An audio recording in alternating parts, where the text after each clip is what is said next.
They called him crazy for buying a crumbling church that everyone said was cursed.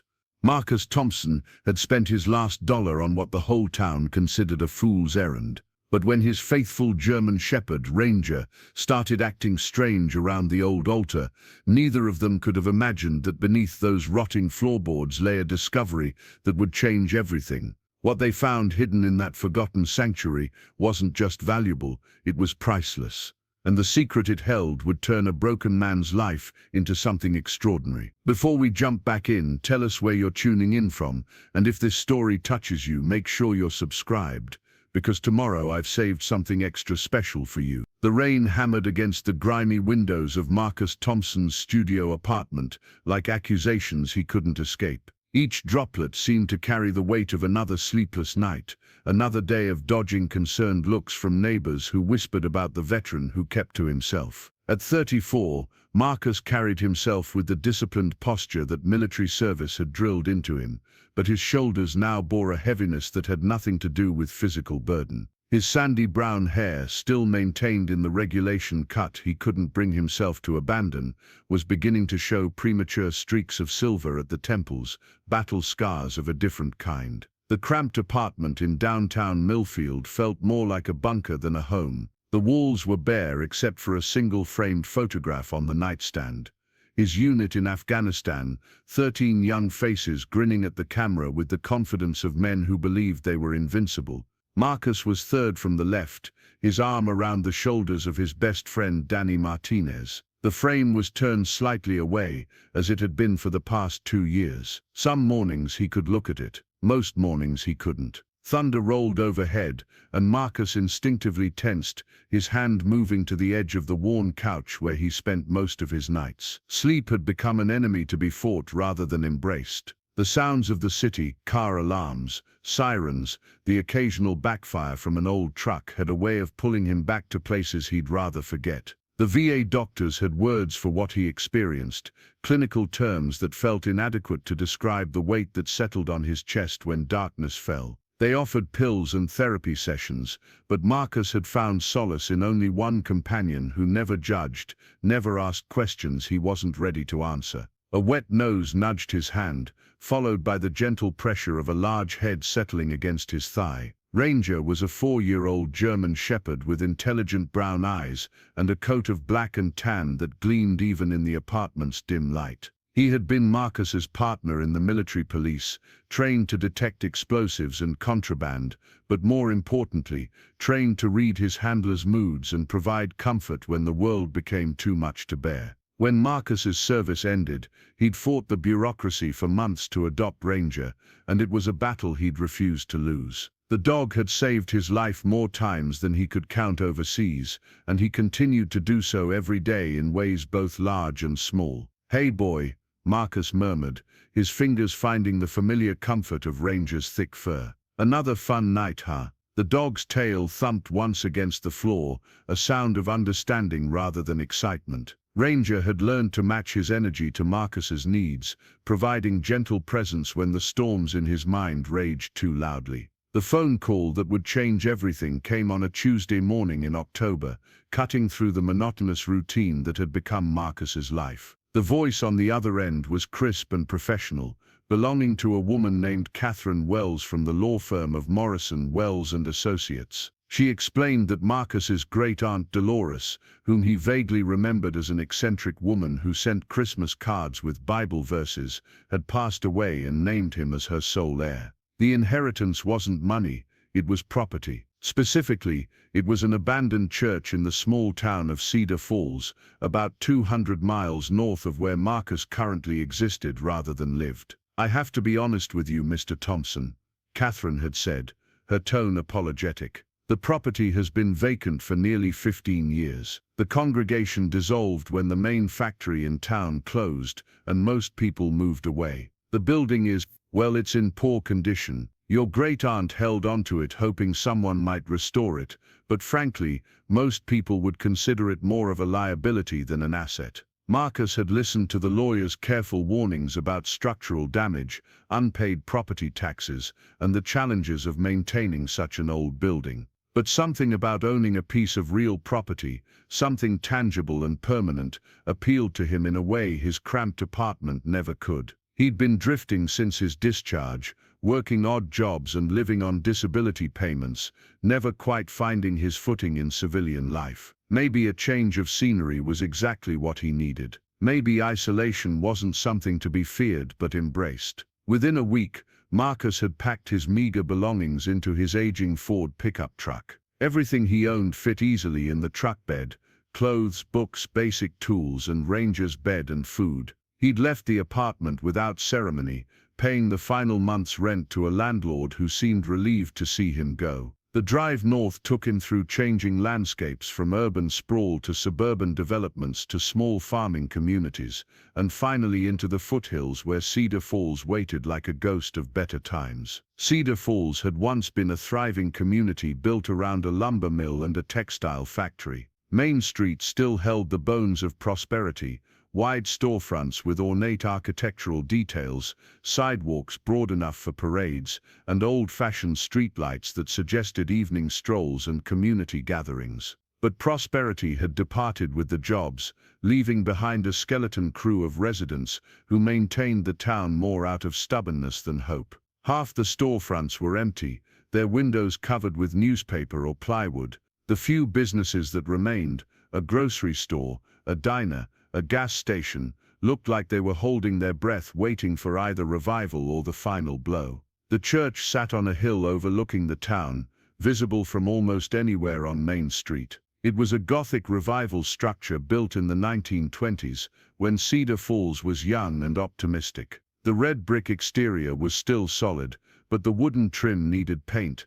Several stained glass windows were boarded up, and the bell tower listed slightly to one side like a tree bent by prevailing winds. A wrought iron fence surrounded the property, its gates standing open not in welcome but in defeat. Weeds had grown up through cracks in the walkway, and the small cemetery behind the church was overgrown with brambles and volunteer saplings. Marcus parked his truck in front of the main entrance and sat for a long moment, engine ticking as it cooled, studying his inheritance. It was bigger than he'd expected, with soaring lines and ambitious architecture that spoke of a community's faith in its future. The stone steps leading to the heavy wooden doors were worn smooth by decades of footsteps, and he could almost hear the echo of voices raised in song, the rustle of Sunday clothes, the whispered prayers of people seeking comfort and community. Ranger whined softly from the passenger seat, his ears perked forward as he studied the building.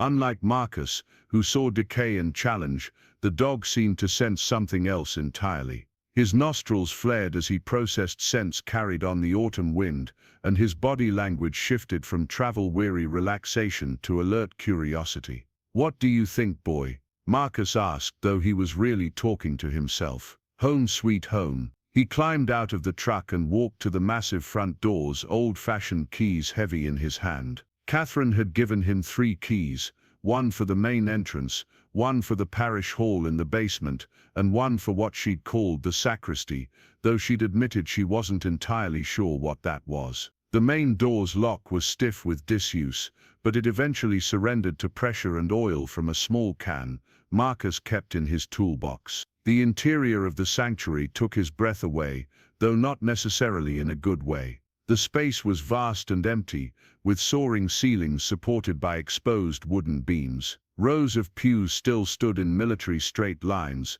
their dark wood dulled by dust and neglect. Afternoon sunlight filtered through the surviving stained glass windows, casting jeweled patterns on the wide planked floor. But the beauty was undercut by obvious signs of decay: water stains on the walls, missing floorboards, and the musty smell of dampness and abandonment. The altar dominated the far end of the sanctuary, raised on a platform and flanked by empty spaces where furnishings had once stood.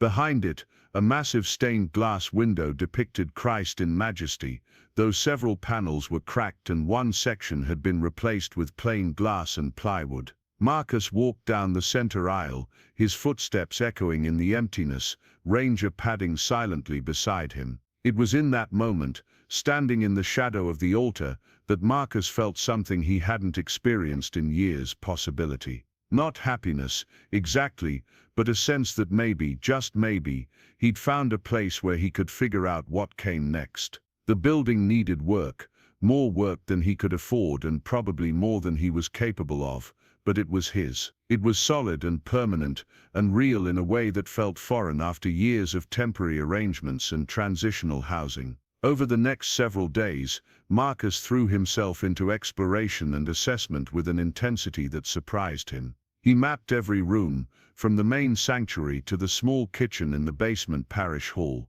He found storage closets filled with hymnals and Christmas pageant costumes, an old office with filing cabinets full of records from the church's active years, and living quarters above the sanctuary that had apparently housed the minister and his family. The living space was basic but functional: 2 bedrooms, a small kitchen, a bathroom with an old clawfoot tub, and a sitting room with windows that looked out over the town. It was while he was cleaning these rooms that Marcus began to form a plan. His disability payments and savings wouldn't support extensive renovations, but they might be enough to make the living quarters habitable. He could live there rent-free, maybe pick up some carpentry work in town, and slowly restore the building one section at a time. It wasn't a grand vision, but it was something to work toward, something that might give shape and purpose to days that had been drifting without direction. The townspeople's reaction to his presence was mixed and mostly expressed in whispers he wasn't supposed to hear.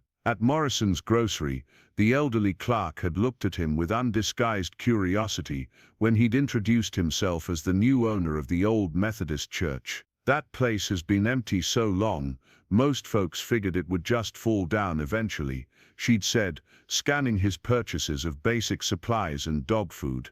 Preparing and narrating this story took us a lot of time, so if you are enjoying it, subscribe to our channel. It means a lot to us. Now back to the story. Your great-aunt, she was a sweet lady, but maybe a little touched. Always said God would send someone to restore his house. Guess she was right about that. At the Copper Cup diner, conversations quieted when he entered, and he caught fragments of discussion that weren't meant for his ears. "Veteran, I heard. Lives up there all alone with just that dog. Wonder what he paid for that old place, probably more than it's worth. My cousin looked at it few years back, said the foundation's probably shot. Church has been nothing but trouble since it closed. Kids getting in there, making noise, probably doing drugs." Marcus tried to tell himself that small-town gossip was natural and would fade once people got used to his presence. But he couldn't shake the feeling that some of the whispers carried an edge of something darker than mere curiosity. There were looks that lingered too long, conversations that stopped too abruptly when he approached, and a general sense that his arrival had disturbed something that the town would rather have left sleeping. The most direct confrontation came at the hardware store, where Marcus had gone to buy materials for boarding up the broken windows. The owner, a thick-set man named Earl Hutchins with suspicious eyes and permanent scowl lines, had made no attempt to hide his disapproval. "You're the one bought the church," Earl had said, not quite a question. "Lot of folks wondering what you plan to do with it." "Restore it," Marcus had replied, keeping his tone neutral. "Live in it, maybe get some of the community programs going again." Earl had snorted, a sound of derision that carried clearly through the small store. "Community programs. Right, you know that place has been trouble for years, don't you? Kids breaking in, transients sleeping rough, all kinds of problems. Sheriff Kowalski's had to run people off that property more times than I can count. Most of us figured when it finally fell down, that would be the end of it." "Well, it's not falling down," Marcus had said, his military training helping him maintain calm in the face of open hostility. "And I plan to make sure it doesn't." Earl had rung up his purchases with unnecessary force, each item slammed against the counter. "Hope you know what you're getting into. That place, well, let's just say it's got a reputation. Folks around here, they got long memories. They remember what happened before it closed. Might be some things are better left alone." The implication hung in the air like smoke, vague but threatening. Marcus had paid for his supplies and left without asking what Earl meant by what happened before it closed. But the words followed him home, adding weight to the sense that Cedar Falls held secrets he didn't yet understand. Back at the church, Marcus found refuge in physical work. He spent his days replacing broken floorboards, patching holes in the walls, and slowly making the living quarters habitable. The work was satisfying in a way that his temporary jobs had never been. Each repair, each improvement, felt like progress towards something permanent. He was building more than shelter. He was building a future, or at least the possibility of one. Ranger proved to be an ideal companion for this new life. The dog seemed to thrive in the open spaces of the church, padding through the sanctuary with the dignity of a cathedral dog in a European novel. He established patrol routes that took him around the perimeter of the property several times a day, and he had appointed himself guardian of the front entrance, greeting the occasional curious visitor with polite wariness. At night he slept across the doorway of Marcus's bedroom, positioned to hear any disturbance in the building below. It was during the third week of October that Ranger's behavior began to change in ways that Marcus couldn't ignore. The first incident happened during what had become their evening routine. After a day of work on the building, Marcus would walk the property with Ranger, partly for exercise and partly to check on his investments. They would start at the front gate, walk the perimeter fence, check the small cemetery behind the church, and end at the main entrance. On this particular evening, Ranger stopped at the steps to the altar and refused to continue their circuit. The dog's body language was unlike anything Marcus had seen from him, not fearful, but intensely focused. His ears were pricked forward, his nose lifted to catch scents that Marcus couldn't detect, and a low vibration that wasn't quite a growl rumbled in his chest. "What is it, boy?" Marcus had asked, following the dog's gaze to the raised platform where the altar stood. "What do you smell?" But Ranger wasn't looking at the altar itself. His attention was focused on the floor in front of it, specifically on a section where several floorboards appeared newer than the others around them. The wood was the same species and stain, but the grain patterns didn't quite match, and the nail heads looked different, less weathered, more recently driven. Marcus knelt beside the dog and ran his hands over the floorboards. They seemed solid enough, but now that Ranger had drawn his attention to them, he could see subtle differences in the craftsmanship. Someone had replaced these particular boards, and they'd done so with care but not with the precision of the original work. "Find something interesting." The voice from behind them made Marcus spin around, his hand instinctively moving to his hip where a weapon would have hung during his military service. But it was only Sheriff Dennis Kowalski, a man in his 50s with the soft build of someone who spent more time behind a desk than chasing criminals. He wore his uniform with casual authority and carried himself with the easy confidence of someone who was used to being the biggest authority figure in any room. "Sheriff," Marcus said, rising to his feet. Ranger remained focused on the floorboards, though his tail wagged once in acknowledgement of the human presence. "Just doing some exploration, getting to know the building. Mind if I ask what brought you out here?" Kowalski stepped into the sanctuary, his boots echoing on the wooden floor. "Got a call from Earl Hutchins, said you'd been asking questions around town, making some folks nervous." "I wasn't asking questions," Marcus replied, keeping his tone measured. "I was buying supplies and trying to be neighborly. If that makes people nervous, I'm not sure what to tell you." Kowalski chuckled, but it wasn't a particularly warm sound.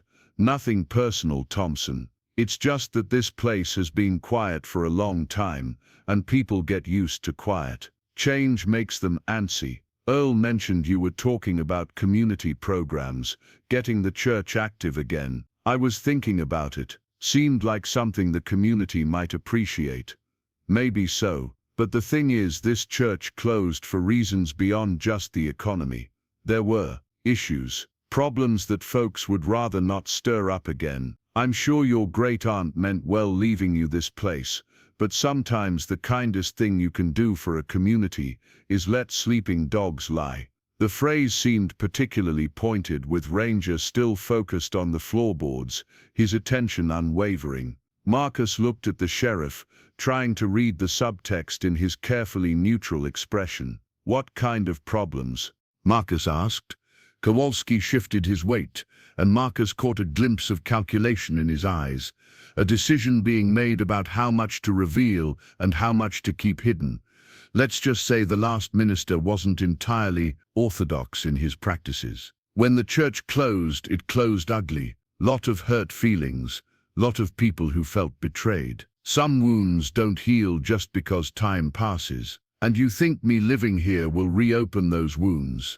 I think, Kowalski said slowly, that sometimes the best thing an outsider can do is recognize that every community has its scars. Push too hard to heal them, and you might just make them bleed again. It was both a warning and a threat, delivered with the practiced ambiguity of someone who had learned to communicate power without making explicit statements. Marcus understood the language.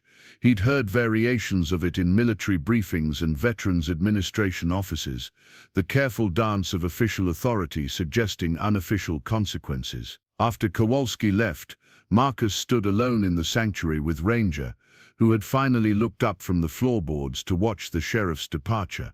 The dog's behavior had been strange throughout the encounter, less protective of Marcus than usual, and more focused on something that clearly wasn't visible to human senses. "What do you think, boy?" Marcus asked, kneeling again beside the section of mismatched flooring. "What's under there that's got everyone so interested in keeping it hidden?" Ranger's response was immediate and unmistakable. He moved to the exact spot where the floorboards looked newest and began to paw at them, his claws clicking against the wood.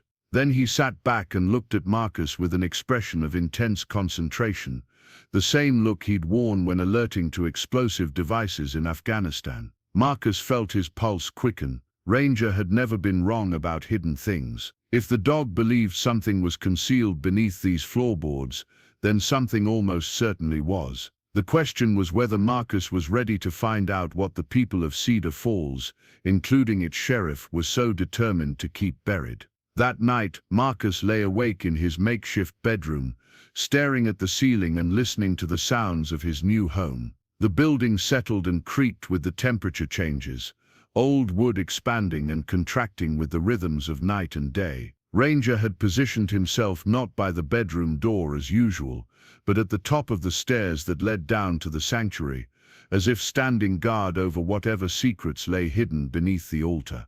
The pieces of the puzzle were starting to form a picture, though Marcus couldn't yet see its full shape. A church that closed ugly after problems with its minister, a community that preferred to let sleeping dogs lie, a sheriff who delivered warnings wrapped in friendly advice. And now floorboards that didn't quite match the rest, concealing something that made Ranger's trained instincts go on full alert. Marcus had come to Cedar Falls seeking peace and isolation, hoping to find a quiet place where he could rebuild his life away from the noise and chaos of the world. Instead, he'd stumbled into a mystery that seemed to involve the entire town in its keeping. The safe, boring inheritance he'd envisioned was beginning to look like anything but safe, and definitely not boring. Tomorrow, he decided, he would start asking different questions. Not the polite inquiries of a new resident trying to fit in, but the pointed questions of someone who'd learned in the military that secrets were usually kept for reasons that didn't benefit the people kept in the dark. He'd start with the previous minister, the man whose unorthodox practices had supposedly caused the church to close in scandal. Someone in town would remember his name, and someone would be willing to talk about what had really happened 15 years ago. As he finally drifted towards sleep, Marcus found himself thinking about Earl Hutchins' parting words at the hardware store. "Folks around here, they got long memories. They remember what happened before it closed." The implication was that what happened before the church closed was something worth remembering, something significant enough to cast a shadow over the building even after 15 years of abandonment. And whatever it was, Marcus was increasingly certain that it was hidden beneath the floorboards that had captured Ranger's attention. His military training had taught him that when people worked hard to keep something buried, it was usually because they feared what would happen if it came to light. The question was whether he was ready to risk the fragile piece he'd found in Cedar Falls to uncover a truth that the entire community seemed invested in keeping hidden. The wind picked up outside, rattling the windows and sending tree branches scraping against the building's exterior. In the sanctuary below, Marcus could hear Ranger's claws clicking against the floor as the dog repositioned himself, maintaining his vigil over the altar area. Even in sleep, the German shepherd seemed attuned to whatever lay beneath those mismatched floorboards, as if his training had detected something that human senses couldn't perceive. Marcus pulled the blanket up to his chin and closed his eyes, though he knew sleep would be elusive. Tomorrow would bring new challenges, new questions and possibly new dangers. But for the first time since arriving in Cedar Falls, he felt something that had been absent from his life for too long: purpose. Not the grand purpose of military service or the desperate purpose of survival, but the quiet purpose of seeking truth in a place where truth had been deliberately obscured. He'd bought a crumbling church that everyone said was cursed. He'd inherited a building that the whole town seemed to want him to abandon. But he'd also inherited something else, a mystery that promised to give meaning to his days and possibly transform his understanding of both Cedar Falls and himself. Whether that transformation would be worth the cost remained to be seen,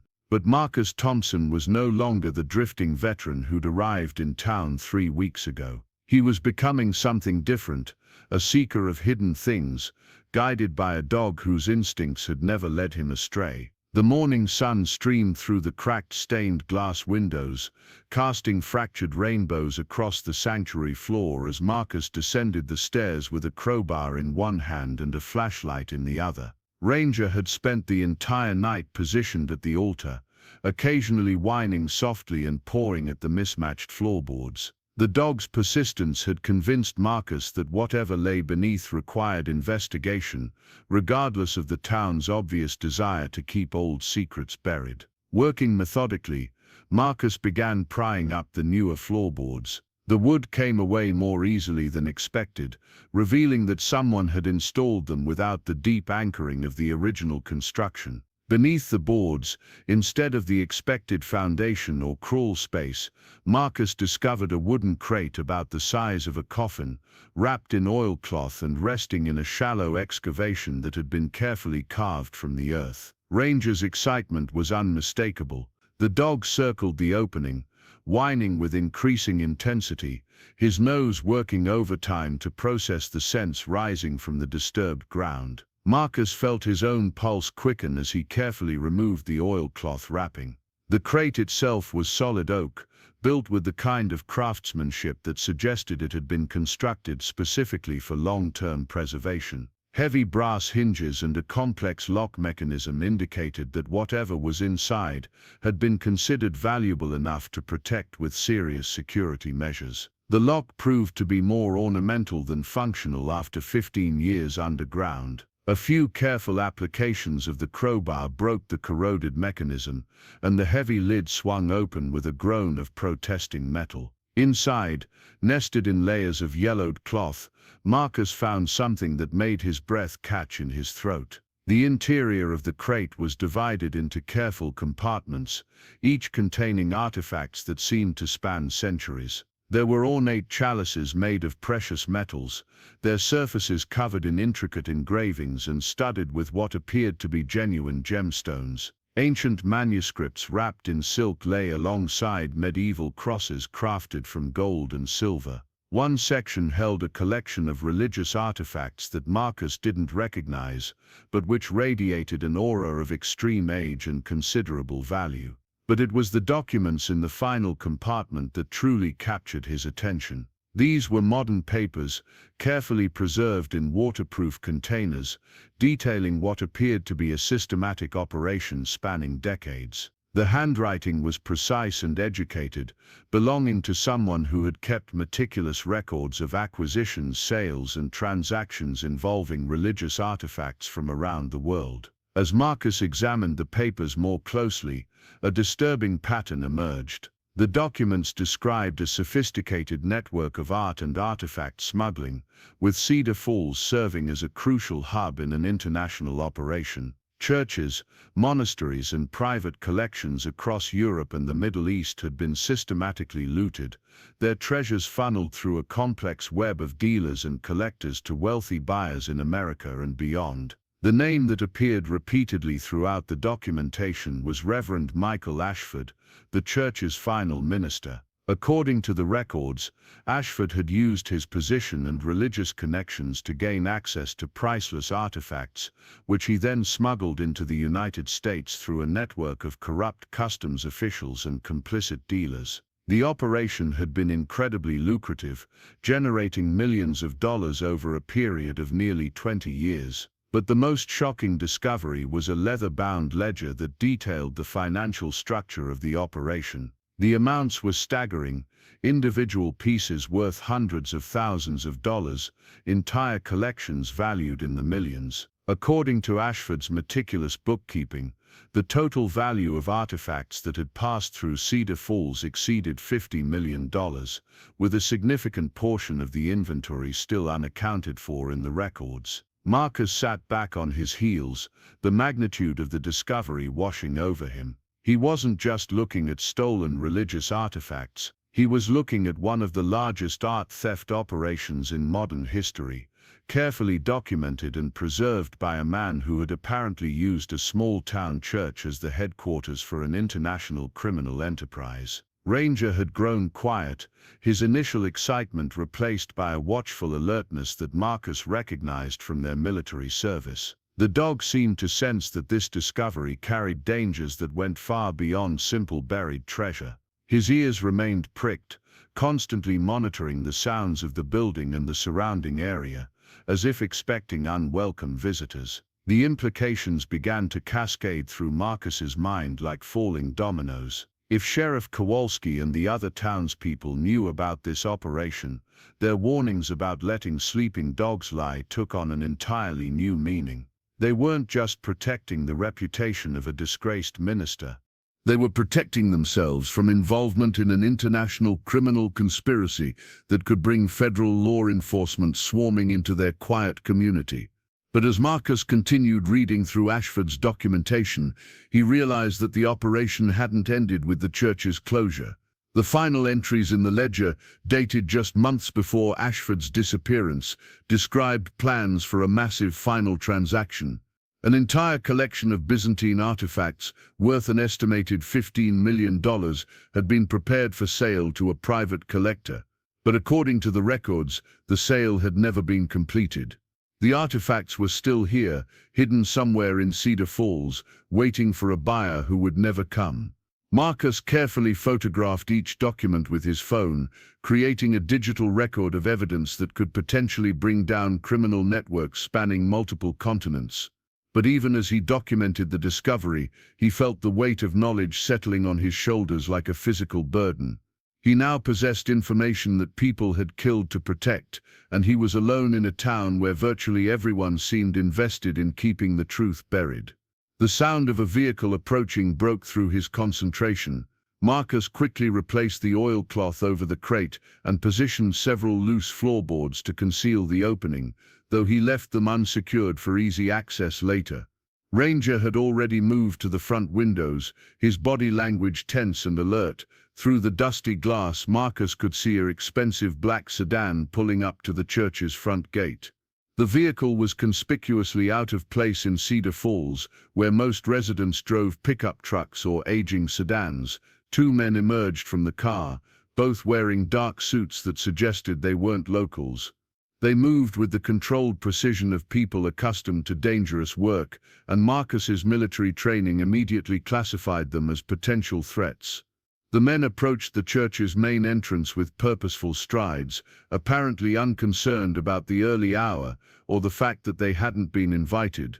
Marcus heard their footsteps on the wooden porch, followed by a firm knocking that echoed through the empty sanctuary. "Mr. Thompson," a voice called through the heavy doors, "we'd like to speak with you. It's regarding your recent inheritance." Marcus remained silent, using the time to assess his situation. He was alone except for Ranger, armed only with basic tools, facing at least two unknown individuals who had arrived without warning or explanation. The timing of their visit, just hours after his discovery of the hidden crate, suggested that someone had been monitoring his activities more closely than he'd realized. "Mr. Thompson," the voice continued, more insistent now, "we know you're in there. We're here on behalf of interested parties who would like to discuss a business proposition. It would be in everyone's best interest if you would open the door." The phrasing was careful, professional, but Marcus heard the underlying threat. These weren't local townspeople concerned about property values or community reputation. These were representatives of something much more dangerous, people who spoke in euphemisms because their actual business couldn't be discussed openly. Marcus moved to a side window that offered a better view of the approach to the church. He could see that the sedan's engine was still running, positioned for a quick departure. The men at his door weren't planning to stay long, but they were clearly prepared for the possibility that their visit might not go as smoothly as they hoped. "I'm going to count to 10, the voice called out, its professional courtesy beginning to fray around the edges. "Then we're coming in whether you open the door or not." Marcus made a decision that would have profound consequences for everything that followed. Instead of opening the door or attempting to hide, he quietly made his way to the back of the sanctuary, where a small door led to the church's original office and storage areas. Ranger followed silently, his training allowing him to move without making any sound that might alert the men outside. The office had a small window that looked out toward the cemetery and the wooded hills beyond. Marcus had explored these areas during his first weeks at the church and knew there were several paths that led away from the building through dense forest. If these visitors represented the kind of danger he suspected, discretion would be far more valuable than confrontation. The sound of splintering wood announced that the men had abandoned diplomacy in favor of direct action. Marcus heard heavy footsteps entering the sanctuary, accompanied by low voices engaged in what sounded like systematic searching. They knew what they were looking for, and they had the confidence of people who were accustomed to taking what they wanted without regard for legal niceties. Moving carefully through the office, Marcus reached the small rear exit that he'd identified during his earlier explorations. The door opened onto a narrow path that wound through the overgrown cemetery toward the tree line. He and Ranger slipped outside just as he heard one of the intruders calling out that they'd found signs of recent digging near the altar. The forest behind the church was dense with undergrowth and fallen logs, providing excellent cover but making rapid movement difficult. Marcus had learned patience during his military service, and he used that training now, moving slowly and carefully to avoid making noise that might alert his unwelcome visitors to his escape route. From his concealed position in the woods, Marcus could observe the church while remaining hidden from view. The two men had emerged from the building and were examining the exterior, clearly looking for signs of where he might have gone. One of them was speaking into a cell phone, apparently reporting to someone else about their unsuccessful attempt to locate both Marcus and whatever they'd come to collect. After nearly an hour of searching the immediate area, the men returned to their sedan and drove away, but not before one of them placed a small device near the church's main entrance. Marcus recognized it as a motion sensor, the kind used for security monitoring or surveillance. His visitors intended to know immediately if he returned to the building. The implications were clear and troubling. Marcus was no longer dealing with local residents who wanted him to leave their community alone. He was now the focus of attention from organized criminals who possessed sophisticated resources and had no qualms about breaking into private property or threatening residents who got in their way. But the discovery in the crate had revealed something that made the risk worthwhile. If Ashford's records were accurate, there were millions of dollars worth of stolen artifacts still hidden somewhere in Cedar Falls. The men who had just broken into his church weren't random criminals. They were representatives of the same network that had been operating through the town for decades, and they were looking for the final pieces of an operation that had been interrupted by Ashford's disappearance. Marcus spent the rest of the morning in the woods, using the time to develop a plan that would allow him to continue his investigation while avoiding direct confrontation with people who clearly had no intention of negotiating. The first priority was finding a way to communicate with law enforcement agencies that weren't potentially compromised by local connections to the smuggling operation. When he was confident that the surveillance device's range wouldn't detect his movements, Marcus made his way back toward town through the forest, avoiding the main roads and keeping to paths that offered concealment from observers. His destination was the town's small public library, which he hoped might offer internet access and a degree of anonymity that his phone couldn't provide. The Cedar Falls Public Library occupied a small building on a side street, staffed by a single librarian, who looked old enough to have witnessed the town's entire modern history.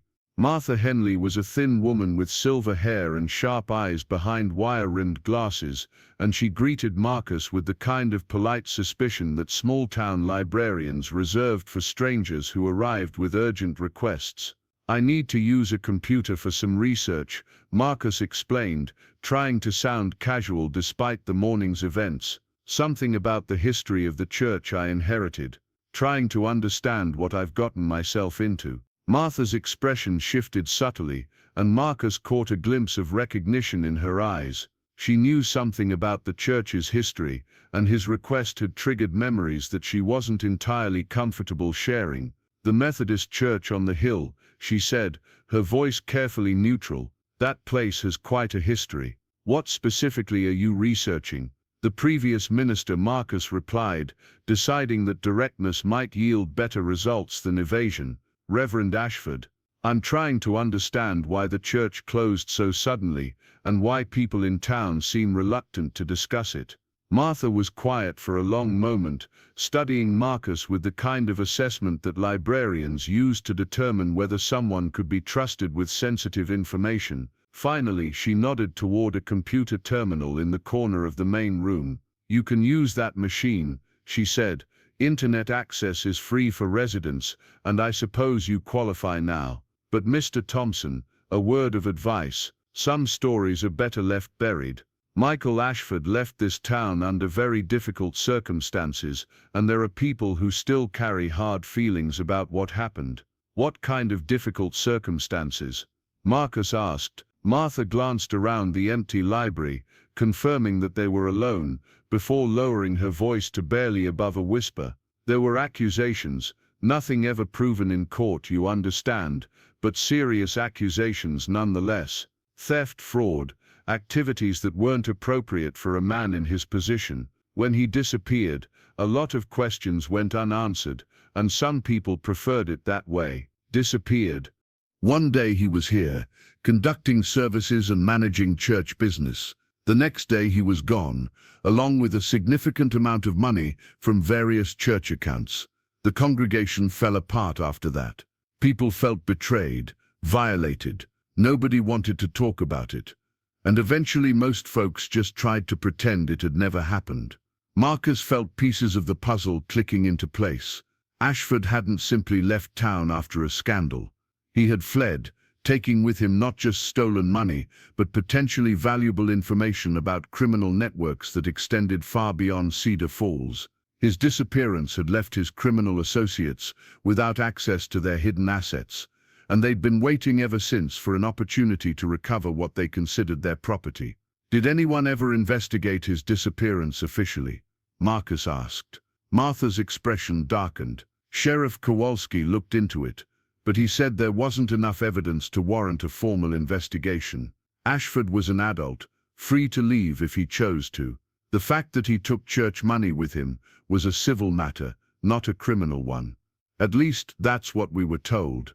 The implication was clear. Either Kowalski had been incompetent in his investigation, or he had deliberately avoided pursuing leads that might have uncovered the full extent of Ashford's criminal activities. Given the morning's events and the town's general attitude toward discussing the church's history, Marcus suspected the latter explanation was more likely. He spent the next several hours at the library computer, researching everything he could find about art theft, religious artifact smuggling, and international criminal networks involved in the antiquities trade. What he discovered painted a picture of a massive underground economy, with stolen religious artifacts representing one of the most profitable categories of black market goods.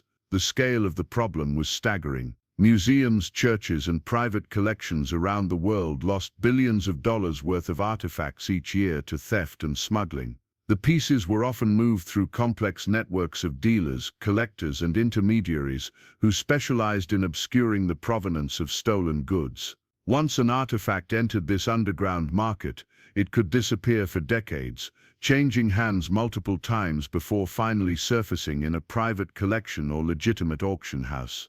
Marcus also researched the legal implications of his discovery. Possession of stolen artifacts, even unknowing possession, could result in serious federal charges.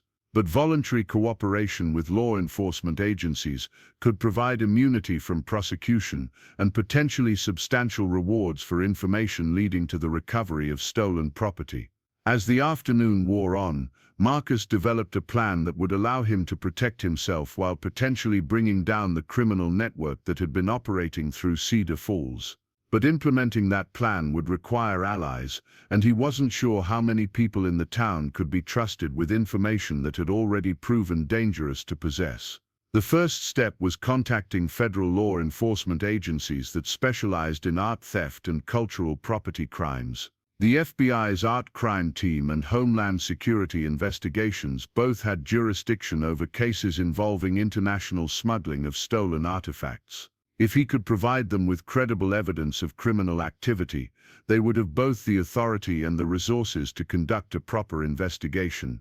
But he also needed local support, someone who understood the town's history and could help him navigate the complex web of relationships that had allowed Ashford's operation to continue for so long. Martha Henley seemed like a potential ally, but he wasn't sure how much she actually knew about the criminal aspects of Ashford's activities. As he prepared to leave the library, Martha approached his table with a manila folder in her hands. She glanced around nervously before setting it down in front of him. "There are some newspaper clippings in here," she said quietly. "Articles about the church from when it was still active. You might find them interesting given your research interests. But I'd appreciate it if you looked at them somewhere private. Some of our residents might not appreciate seeing old wounds reopened." Marcus thanked her and left the library with the folder tucked under his arm, but he didn't return immediately to the church. Instead, he found a quiet spot in the town park where he could examine Martha's materials without risk of observation. The folder contained photocopies of local newspaper articles spanning nearly 20 years, from Ashford's arrival in Cedar Falls to the final reports about the church's closure. The early articles painted a picture of a dynamic young minister who had revitalized a struggling congregation. Ashford had organized community service projects, expanded the church's youth programs, and attracted new members from surrounding communities. He had been particularly successful in building relationships with other religious organizations, frequently traveling to conferences and participating in interfaith initiatives. But as Marcus read through the chronological progression of articles, he began to notice subtle changes in tone and focus. Later pieces mentioned Ashford's frequent travel less enthusiastically, describing his absences as creating difficulties for regular church operations. There were oblique references to concerns about financial management and questions about expenditures that couldn't be adequately explained. The final articles, published in the months before the church's closure, were carefully worded but clearly reflected serious tensions within the congregation. References to administrative irregularities and questions about fiscal responsibility suggested that some members had become suspicious of Ashford's activities. One article mentioned a meeting where concerned parishioners had requested a formal audit of church finances, a request that had apparently been denied by the church's board of trustees. Then abruptly, the coverage stopped. There were no articles about Ashford's departure, no explanations for the church's sudden closure, no follow-up investigations into the financial questions that had been raised. It was as if the entire story had been deliberately erased from the public record. Marcus understood now why the town had been so resistant to discussing the church's history. The residents of Cedar Falls had lived through a scandal that had exposed their community to national attention and federal scrutiny. Ashford's criminal activities had made them all potential witnesses in an international investigation, and they had apparently decided that collective silence was preferable to continued scrutiny from law enforcement agencies. But silence came with a price. By refusing to cooperate with investigations, the townspeople had allowed Ashford's criminal network to continue operating, using their community as a base for ongoing illegal activities. The men who had broken into his church that morning weren't just looking for stolen artifacts. They were protecting an investment that represented decades of criminal enterprise, and they would do whatever was necessary to prevent that investment from being exposed. As the sun began to set, Marcus made his way back toward the church through the forest, carefully avoiding the main roads and the motion sensor that his unwelcome visitors had left behind. He had evidence of a major criminal operation, but he also had a target painted on his back by people who had already demonstrated their willingness to use violence to protect their interests. The next phase of his plan would require careful coordination and considerable courage. He needed to contact federal law enforcement agencies and provide them with enough evidence to justify a formal investigation. But he also needed to survive long enough to see that investigation through to completion, and that would require staying ahead of criminals who had been operating successfully for decades. As he approached the church through the darkening woods, Ranger pressed close to his side, the dog's alert posture indicating that they were entering potentially dangerous territory. The building looked peaceful in the gathering dusk, but Marcus knew that appearances could be deceiving. Somewhere in Cedar Falls, possibly in the church itself, $15 million worth of stolen artifacts waited to be recovered. And somewhere else, people who considered those artifacts their property were planning their next move in a game where the stakes had just become considerably higher than Marcus had ever imagined. The burner phone Marcus had purchased at a gas station 3 towns over rang twice before a crisp professional voice answered.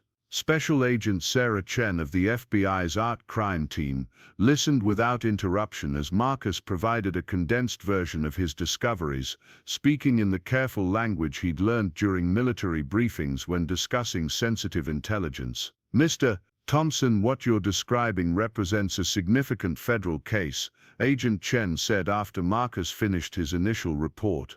"International trafficking of stolen cultural artifacts falls under multiple federal jurisdictions. However, I need to stress that your safety is now a primary concern. If you've identified an active criminal network, they will consider you a direct threat to their operations." Marcus was calling from a remote location 15 miles from Cedar Falls, having driven there in the pre-dawn darkness to avoid the surveillance he was certain was now focused on his movements. Ranger sat in the passenger seat of his truck, alert and watchful, occasionally turning his attention to the surrounding forest as if detecting sounds or scents that human senses couldn't perceive. "I understand the risks," Marcus replied, "but these artifacts represent crimes against cultural heritage that span decades. The documentation I found suggests systematic looting of religious sites across multiple countries. This isn't just about money. It's about preserving history that belongs to entire civilizations." Agent Chen's tone shifted, indicating that Marcus had struck a chord with someone who understood the broader implications of art theft beyond simple monetary value. "Can you provide digital copies of the documentation you discovered? We'll need to authenticate the materials and cross-reference them with our existing databases of stolen cultural property." Marcus had anticipated this request and had spent the previous evening creating detailed photographic records of every document in Ashford's hidden cache. He'd also researched secure methods for transmitting sensitive information to federal law enforcement agencies, understanding that standard email or file-sharing services could potentially be monitored by the same criminals who had already demonstrated sophisticated surveillance capabilities. "I can transmit the files through secure federal channels," Marcus said, "but I need guarantees about witness protection and operational security. The people involved in this network have already shown they're willing to use violence, and I believe local law enforcement may be compromised. We can arrange secure transmission protocols, Agent Chen confirmed, and will coordinate with U.S. Marshals regarding witness protection if necessary. However, I need you to understand that once we begin this investigation formally, there will be no going back. Federal prosecutions of international art theft rings often take years to complete, and they require extensive cooperation from witnesses who may be called upon to testify in multiple jurisdictions. Marcus had spent considerable time thinking about this commitment during his sleepless night in the woods. His comfortable isolation in Cedar Falls would be permanently shattered, regardless of how the investigation proceeded. The criminals who had broken into his church would not simply abandon their pursuit of artifacts worth millions of dollars, and the townspeople who had spent years protecting their secrets would not welcome federal scrutiny of their community's hidden history. "I'm prepared for that commitment," Marcus said, "but I need the investigation to move quickly. Every day I remain here increases the risk that these people will either recover their hidden assets or eliminate the evidence permanently." Agent Chen agreed to expedite the initial phases of the investigation, promising that a team of federal agents would be deployed to Cedar Falls within 72 hours. However, she also insisted that Marcus take immediate precautions to ensure his safety during the vulnerable period before federal protection could be established. After ending the call, Marcus drove to a different location where he could safely access the internet through a public Wi-Fi network that couldn't be traced to his identity. Using encryption software he'd researched during his time at the library, he transmitted the photographic evidence to the secure federal server that Agent Chen had specified. The process took nearly 3 hours as each document had to be individually uploaded and verified. But when it was complete, Marcus had provided federal investigators with the most comprehensive documentation of an international art theft network that had been compiled in decades. Ashford's meticulous record-keeping, initially intended to protect his criminal enterprise, had become the key to its destruction. The drive back toward Cedar Falls took Marcus through landscapes that had become familiar during his weeks in the area, but now everything seemed charged with potential danger. Every passing vehicle could contain hostile observers, every parked car might conceal surveillance equipment, and every person he encountered could be connected to the criminal network that had operated through the town for so long. As he approached the outskirts of Cedar Falls, Marcus made a decision that would fundamentally alter the course of events. Instead of returning directly to the church, where he knew surveillance devices were monitoring all activity, he drove to the town's small newspaper office. The Cedar Falls Gazette occupied a narrow building on Main Street, and through its front windows Marcus could see a single person working at a desk surrounded by stacks of papers and outdated computer equipment. The editor and publisher of the Gazette was a woman named Helen Rodriguez, who had moved to Cedar Falls from a larger city 5 years earlier, with the idealistic goal of revitalizing small-town journalism. She had quickly discovered that Cedar Falls was a community with very little appetite for investigative reporting, preferring news that focused on school sports, community events, and carefully sanitized accounts of local government activities. Helen looked up from her computer as Marcus entered the office, her expression shifting from polite customer service to sharp journalistic interest when she recognized him as the mysterious newcomer who had been the subject of considerable local speculation. "Thompson," she said, gesturing toward a chair across from her desk, "I've been hoping to meet you. The church renovation is exactly the kind of positive story that our community needs. How are the restoration efforts progressing?"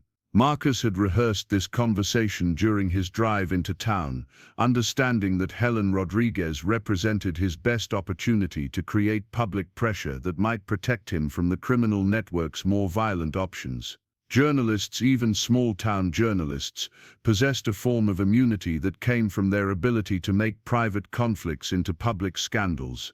"The restoration has revealed some unexpected complications," Marcus said carefully. "I've discovered evidence that the church's previous minister was involved in criminal activities that extended far beyond Cedar Falls. I believe the people of this community deserve to know the truth about what happened during those years."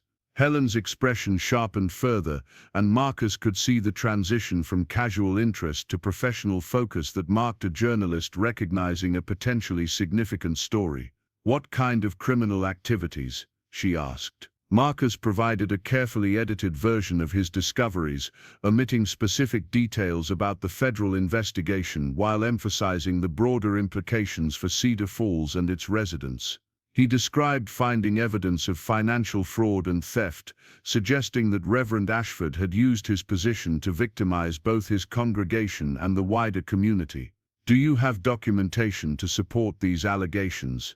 Helen asked, pulling out a digital recorder and setting it on the desk between them. "I have photographic evidence of documents that detail systematic theft and fraud spanning nearly 2 decades, Marcus replied.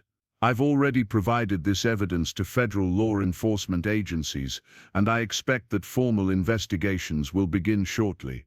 Helen leaned back in her chair, processing the implications of what Marcus had told her. A story about federal investigations into long-hidden crimes would be the biggest news to hit Cedar Falls in decades, potentially attracting regional and even national media attention to their small community.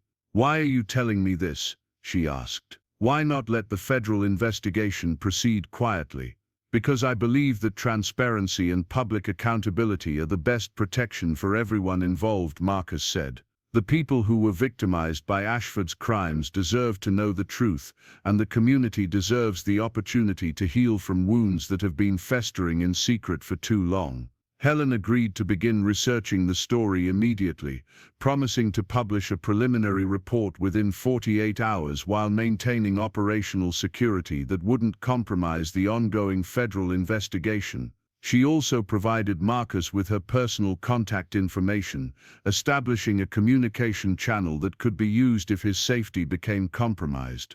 Leaving the newspaper office, Marcus felt a mixture of relief and apprehension. He had created a public record of his discoveries that would make it much more difficult for criminal networks to eliminate him quietly, but he had also accelerated the timeline for confrontation in ways that might force his opponents to act more aggressively than they might have preferred.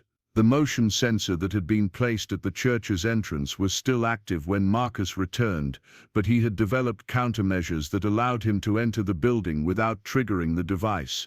Using knowledge gained during military service, he approached the church through the cemetery, entering through a small basement window that he had identified during his earlier security assessments. The basement had been used for community meetings and social events during the church's active years, and it retained a feeling of abandonment that was somehow more melancholy than the main sanctuary. Folding chairs were stacked against the walls, and long tables showed evidence of countless potluck dinners and fundraising events that had once brought the community together in fellowship and shared purpose. But Marcus wasn't interested in the basement's social history. His focus was on Ashford's final ledger entry, which had mentioned $15 million worth of Byzantine artifacts that had been prepared for sale but never delivered to their intended buyer. Those artifacts were still hidden somewhere in Cedar Falls, and finding them before his criminal opponents did would provide federal investigators with irrefutable evidence of the smuggling network's operations. Ashford's records had been frustratingly vague about the location of the final collection, referring only to the sanctuary of sanctuaries and where the faithful gather in sacred darkness. Marcus had initially assumed these phrases referred to hidden spaces within the church building itself, but hours of searching had revealed no obvious concealment areas large enough to hold artifacts worth $15 million. Now examining the basement with fresh eyes, Marcus began to consider alternative interpretations of Ashford's cryptic references. The phrase "sanctuary of sanctuaries" might not refer to the church's main worship space but to a different kind of sacred area. And "where the faithful gather in sacred darkness" could describe any number of locations where religious ceremonies or meetings took place away from public view. Ranger had been exploring the basement with the methodical thoroughness that characterized his approach to new environments, but his behavior changed dramatically when they reached a section near the building's foundation. The dog's posture shifted from casual investigation to focused alertness, and he began pawing at a section of the floor where the concrete seemed newer than the surrounding material. Marcus knelt beside Ranger and examined the area more closely. The concrete was indeed different, poured more recently and with a slightly different composition than the original foundation. More significantly, there were subtle tool marks around the edges that suggested this section had been removed and replaced, possibly multiple times. Using tools from his truck, Marcus began the painstaking process of breaking through the newer concrete. The work was physically demanding and generated considerable noise, but the basement's location and the building's solid construction helped muffle sounds that might alert anyone monitoring the church from outside. After nearly 2 hours of careful excavation, Marcus's tools struck something that was definitely not part of the building's foundation. Further digging revealed wooden crates similar to the one he had discovered beneath the altar, but significantly larger and more numerous. As he cleared away the remaining concrete and debris, Marcus realized that he was looking at a sophisticated storage facility that had been carefully constructed to protect extremely valuable contents from environmental damage and unauthorized access. The crates were arranged in a grid pattern and secured with heavy locks that showed signs of recent use. Unlike the single container he had found earlier, these storage units appeared to be part of an active operation, rather than abandoned remnants of past crimes. Someone had been maintaining this hidden facility, presumably waiting for an opportunity to complete the sale that Ashford's disappearance had interrupted. Marcus opened the first crate with growing astonishment. Inside, wrapped in climate-controlled protective materials, were religious artifacts that represented centuries of craftsmanship and cultural heritage. Byzantine crosses crafted from precious metals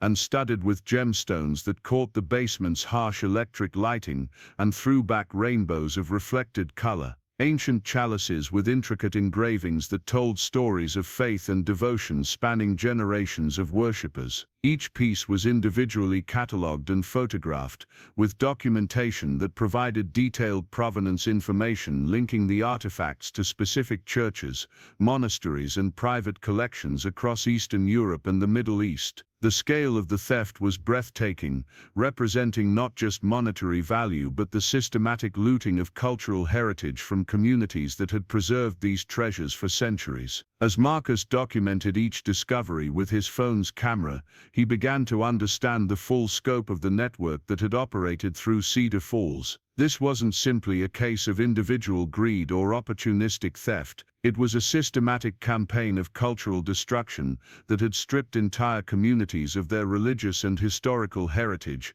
reducing priceless artifacts to mere commodities in an international black market. The final crate contained something that made Marcus's breath catch in his throat. Among the religious artifacts were contemporary documents that detailed not just past thefts but ongoing operations. Purchase orders, shipping manifests, and correspondence with buyers indicated that the network was still active, still stealing and trafficking cultural artifacts from around the world. More disturbing were the photographs and identification documents that suggested the network had expanded beyond simple art theft into human trafficking and document forgery. Refugees and displaced persons from conflict zones were being exploited not just as sources of information about valuable artifacts in their home countries, but as expendable labor in the theft and transportation of stolen goods. Marcus realized that he had stumbled onto something far more complex and dangerous than a simple art theft ring. This was an international criminal enterprise that treated human lives as casually as it treated priceless cultural artifacts. The people who had broken into his church weren't just protecting their financial investments,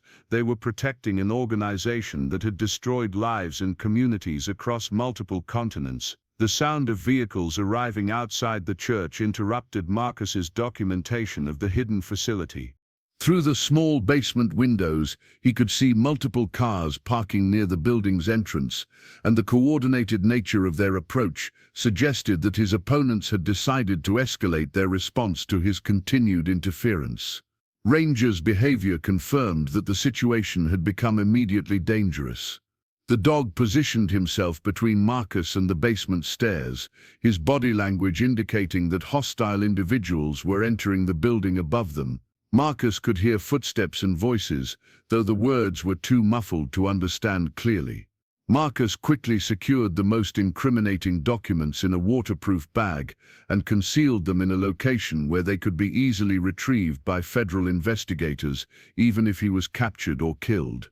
Then he activated an emergency beacon that Agent Chen had provided, transmitting his exact location and a distress signal that would bring federal law enforcement to Cedar Falls within hours rather than days. The basement had multiple exit points that Marcus had identified during his initial security assessment, but reaching them would require passing through areas where he could be observed from the main floor of the building. His military training had prepared him for situations where extraction under hostile conditions was necessary, but those scenarios had typically involved teammates and equipment that he didn't currently possess. The footsteps above them grew more purposeful, and Marcus could hear furniture being moved as his unwelcome visitors conducted a systematic search of the sanctuary. They were looking for something specific, possibly the artifacts themselves or the documentation that would lead them to the hidden facility. Marcus made a decision that prioritized the safety of the evidence over his own immediate security. Using Ranger's training and intelligence, he prepared the dog to carry a message to Helen Rodriguez at the newspaper office, providing her with the location of the hidden facility and instructions for contacting federal law enforcement if Marcus didn't return within a specified time frame.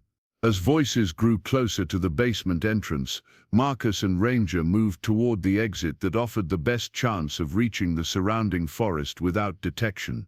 The next few hours would determine whether Marcus's discoveries would lead to the destruction of an international criminal network or whether he would become another victim of an organization that had operated in shadows for too long.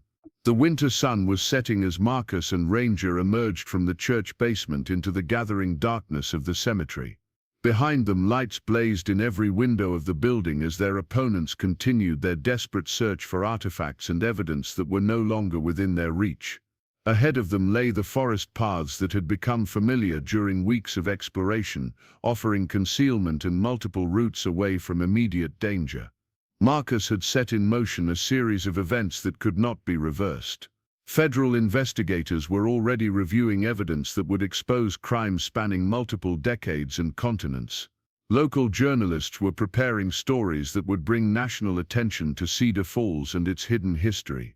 And somewhere in the darkness, criminals who had operated with impunity for years were realizing that their carefully constructed empire was beginning to crumble.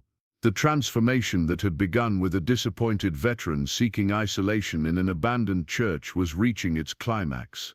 Marcus Thompson was no longer running from his past or hiding from his future. He was actively shaping events that would bring justice to victims, restoration to communities, and accountability to people who had thought themselves beyond the reach of consequences. The man who had purchased a crumbling church that everyone said was cursed had discovered that the real curse was the silence that had protected criminals and prolonged their victims' suffering. By breaking that silence, Marcus had not just found his purpose, but had begun the process of healing wounds that extended far beyond the borders of a single small town. The abandoned sanctuary had indeed made him wealthy, but not in the way that anyone could have predicted. His true fortune lay in the knowledge that broken things could be repaired, that hidden truths could be brought to light, and that individual courage could challenge systems of corruption that had seemed untouchable. The federal agents arrived at dawn like an army of avenging angels, their black SUVs streaming down the dirt road that led to Marcus's church in a convoy that stretched for nearly half a mile. Agent Sarah Chen stepped out of the lead vehicle, her professional demeanor masking the urgency that had driven the FBI art crime team to mobilize every available resource for what had become the largest cultural property recovery operation in the Bureau's history. Marcus emerged from the tree line where he had spent the night, Ranger at his side, both of them exhausted but intact after evading the criminals who had torn through the church building in a futile search for evidence that was already in federal custody. The emergency beacon had worked exactly as promised, bringing not just law enforcement but an entire task force that included specialists from Homeland Security Investigations, the State Department's Cultural Property Protection Unit, and Interpol liaisons who had been tracking the same criminal network across multiple continents. Mr. Thompson, Agent Chen said, extending her hand in greeting, "Your timing couldn't have been better. The evidence you provided has allowed us to coordinate simultaneous raids in 6 countries, and we're already seeing results that exceed our most optimistic projections." The transformation of Cedar Falls over the next 72 hours was nothing short of revolutionary. The quiet streets that had harbored decades of secrets suddenly swarmed with federal investigators, forensic specialists, and international law enforcement officials who descended on the town like a benevolent occupation force. Sheriff Kowalski was arrested before noon on the first day, his long-standing cooperation with the criminal network documented in financial records that showed regular payments for protection and information. The network's collapse was swift and comprehensive. Ashford's meticulous documentation had provided investigators with a roadmap that led them to criminal associates in New York, Los Angeles, London, and Geneva. Within a week, more than 30 arrests had been made, and recovered artifacts with a combined value exceeding $200 million were being processed through federal facilities before being returned to their countries of origin. But for Marcus, the most meaningful moment came when representatives from the various churches, museums, and cultural institutions began arriving to reclaim their stolen heritage. An elderly Orthodox priest from Cyprus wept openly when he saw the Byzantine crosses that had been stolen from his monastery during a raid 15 years earlier. A museum curator from Bulgaria identified manuscripts that her institution had thought were lost forever when their archives were looted during political upheaval in the 1990s. Helen Rodriguez's newspaper coverage had attracted national media attention that transformed the story from a regional crime report into a symbol of cultural recovery and community healing. The Cedar Falls Gazette, which had operated on a shoestring budget for years, suddenly found itself coordinating interviews with major television networks and international news services, all wanting to understand how a small American town had become the hub of one of history's most extensive art theft operations. The townspeople's reactions varied dramatically as the full scope of their community's hidden history became public knowledge. Some residents expressed genuine shock and outrage, claiming they had never suspected the true nature of Ashford's activities. Others admitted to harboring suspicions for years but feeling powerless to challenge what appeared to be a conspiracy involving local law enforcement and community leaders. Marcus found himself at the center of a media storm that portrayed him as a hero who had risked his life to expose international criminals and recover priceless cultural artifacts. Television interviews and newspaper profiles described his transformation from a struggling veteran seeking isolation to a citizen investigator whose courage had brought justice to victims around the world. The financial rewards were substantial and entirely unexpected. Federal law provided for significant compensation to individuals whose information led to the recovery of stolen cultural property, and international organizations offered additional rewards for cooperation in cases involving cultural heritage crimes. Within 6 months, Marcus had received payments totaling more than $3 million, transforming him from a man living on disability benefits to someone with the resources to pursue any future he could imagine. But wealth was only part of the transformation that Marcus experienced during the months following his discovery. The sense of purpose that had emerged from his investigation continued to grow as he became involved in efforts to establish new protections for cultural heritage sites and improved cooperation between law enforcement agencies in different countries. The church itself became a symbol of both the crimes that had been committed and the justice that had finally been achieved.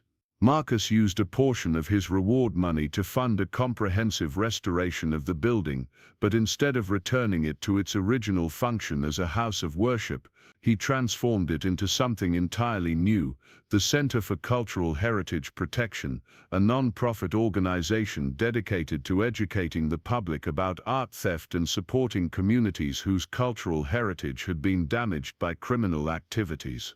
The restored sanctuary now housed a museum that displayed some of the recovered artifacts during the process of returning them to their rightful owners, allowing visitors to understand both the beauty of the pieces and the devastating impact of their theft on communities around the world. Educational programs brought together law enforcement officials, cultural experts, and community leaders to develop new strategies for protecting vulnerable sites and collections. Ranger adapted to their new life with the same loyalty and intelligence that had made him such an effective partner during Marcus's military service and the dangerous weeks of investigation that followed his arrival in Cedar Falls. The dog seemed to understand that their mission had evolved from personal survival to something larger and more meaningful, and he took his role as the center's unofficial mascot with appropriate dignity. Dr. Elena Vasquez, a cultural anthropologist who joined the center as its academic director, often remarked that Ranger possessed an almost supernatural ability to identify visitors who had connections to stolen artifacts or information about cultural heritage crimes. The dog's calm presence helped put people at ease during interviews that sometimes revealed painful memories of loss and displacement, and his protective instincts ensured that the center remained a safe space for those seeking to recover their cultural patrimony. The impact of Marcus's discovery extended far beyond the specific artifacts that were recovered from the church basement. The investigation had exposed systematic weaknesses in international cooperation on cultural property crimes, leading to new treaties and agreements that strengthened law enforcement's ability to track and recover stolen artifacts across national borders. Educational institutions around the world began incorporating the Cedar Falls case into their curricula, using it as an example of how individual courage and persistence could challenge systems of corruption that had seemed untouchable. Law schools studied the legal mechanisms that had enabled the network to operate for so long, while criminal justice programs examined the investigative techniques that had ultimately brought it down. Martha Henley, the librarian who had provided Marcus with crucial historical information during the early stages of his investigation, became the center's research coordinator, using her skills to help other communities document and protect their cultural heritage. Her work expanded to include developing digital archives that would preserve information about vulnerable collections even if the physical artifacts themselves were stolen or destroyed. The transformation of Cedar Falls as a community was perhaps the most profound result of the entire investigation. The town that had been slowly dying from economic decline and population loss suddenly found itself revitalized by an influx of visitors, researchers, and cultural tourists who came to see the place where one of history's most significant art recovery operations had begun. Local businesses that had struggled for years to survive found new life serving the needs of international visitors and the staff of the Cultural Heritage Protection Center. The old downtown area was restored and expanded, with new shops, restaurants, and lodging facilities that created employment opportunities for residents who had been considering leaving the community entirely. But the most important change was less tangible and more fundamental. Cedar Falls had spent decades living with the shame and fear that came from harboring criminal secrets, and the exposure of those secrets, painful as it had been, had finally allowed the community to heal. Town meetings that had once been dominated by whispered concerns about maintaining silence now focused on transparent discussions about building a better future. Marcus often walked through the restored downtown area in the evening accompanied by Ranger, observing the transformation that had emerged from his decision to investigate rather than ignore the mysteries he had discovered. The man who had come to Cedar Falls seeking escape from his past had instead found a way to transform both his own future and the future of an entire community. The nightmares that had plagued him since his military service hadn't disappeared entirely, but they had been joined by different dreams, visions of recovered artifacts returning to their rightful homes and communities celebrating the restoration of their cultural heritage. The hypervigilance that had once been a symptom of trauma had become a valuable skill in his new career, helping him identify potential threats to cultural sites and collections around the world. The abandoned church that everyone had said was cursed had indeed transformed Marcus Thompson into a millionaire, but his true wealth lay in something far more valuable than money. He had discovered that individual actions could have global consequences, that broken systems could be repaired through persistence and courage, and that the search for personal healing could become a mission to heal the wounds of entire communities. As winter settled over Cedar Falls once again, Marcus stood in the restored sanctuary of his church, now filled with the quiet bustle of researchers and educators working to protect cultural heritage around the world. The stained glass windows that had been boarded up when he first arrived now blazed with colored light, and the altar where he had first discovered Ashford's hidden documentation now served as a display area for recovered artifacts waiting to return home. Ranger dozed peacefully near the entrance, positioned to greet visitors while maintaining his protective watch over the building that had become the center of their new life.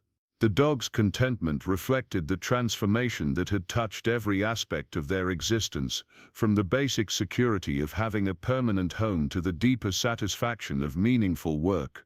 The story that had begun with a disappointed veteran inheriting a worthless building had evolved into something that neither Marcus nor anyone else could have predicted. The church that was supposed to be cursed had become a beacon of hope for communities around the world whose cultural heritage had been stolen or threatened. The man who had sought isolation had become a leader in international efforts to protect the artistic and religious treasures that define civilizations throughout history. Up next, you've got two more standout stories right on your screen. If this one hit the mark, you won't want to pass these up. Just click and check them out.